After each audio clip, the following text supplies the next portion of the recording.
Hello, అందరు ఎలా ఉన్నారు? నిన్న ఉగాది పండుగ ఎలా జరుపుకున్నారు?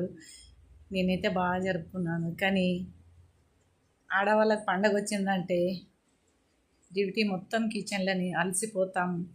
అందరికీ తినిపించి అన్నీ చేసేసరికి మనకు ఫుడ్ కూడా తినాలనిపించదు అసలు. అలా అయిపోయింది నాకైతే.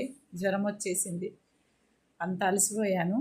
కానీ తప్పదు, ఫ్యామిలీ కోసం చేయాలి. నేను ఒక విషయం చెప్పాలనుకుంటున్నా.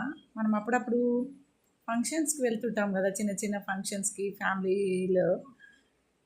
అక్కడ అంతా అయిపోయాక కొన్ని కొన్ని వంటలు మిగిలిపోతుంటాయి కదా, అవి మనకి వేస్ట్ అవుతాయి కదా. తింటారు, పడేయడం ఎందుకని మనకి కట్టడానికి ట్రై చేస్తారు. ఆ కట్టే బాక్సుల కోసం కిచెన్లో ఎన్నో బాక్సులు ఉంటాయి. కానీ స్టీల్ది కట్టాదా, తీసుకురారేమో రిటర్న్ మళ్ళీ.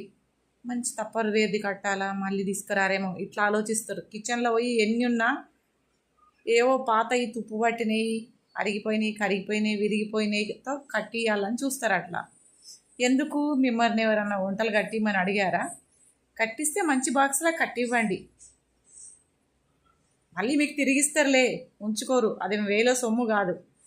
కానీ చాలామంది అలా చేస్తుంటారు. ఈ ప్లాస్టిక్ ఏముంటాయి, ఐస్ క్రీమ్ అంటే కూడా కొంచెం పర్లేదులే, వాటిలో అయినా అవి కూడా దాంట్లో కూడా కట్టడానికి వెనక ముందు అవుతారు కొందరు జనాలు. ఈ ఏంటి గ్రేప్స్ బాక్స్లో దాంట్లో కట్టిస్తారు, వాటర్ గ్లాస్లో కర్రీ పెట్టిస్తారు. ఇంట్లో బొచ్చాడు సామాన్ పెట్టుకొని ఏం తింటారు వాటిని తీసుకెళ్ళి? మళ్ళీ మీరు మీకు మొహాన కొడతారు కదా. అలాంటప్పుడు మీరేం కట్టియకండి వాళ్ళకి, మీరే తినేసేయండి. కానీ ఇలాంటి పనులు చేయకండి ప్లీజ్. కట్టిస్తే మంచి బాక్స్లో కట్టివ్వండి. అమ్మ మా బాక్స్ మాకు పంపించండి అని చెప్పు, ఏం కాదు. ఓకేనా? And thank you so much. 1000 subscribe. ఇలాగే సపోర్ట్ చేయండి. కానీ లైకులు కొడతారు ప్లీజ్, లైక్ కొట్టండి.